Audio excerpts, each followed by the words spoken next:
Asia কাপে একই গ্রুপে ভারত পাকিস্তান। এশিয়া কাপ নিয়ে শঙ্কা কেটেছে, সম্ভাবনা জেগেছে। ভারতের সংবাদ মাধ্যম টাইমস অফ ইন্ডিয়া দিয়েছে সুখবর।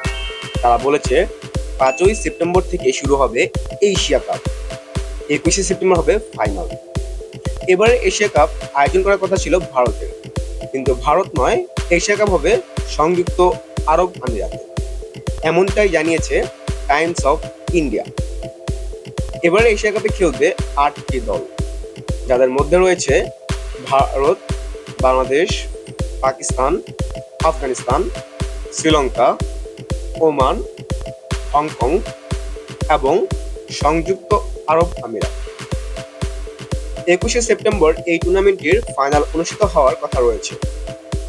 এশিয়া কাপের সবকটি ম্যাচ অনুষ্ঠিত হবে দুবাই ও আবুধাবিতে। সম্প্রতি বাংলাদেশের বিপক্ষে দ্বিপাক্ষিক সিরিজ বাতিল করেছে ভারত।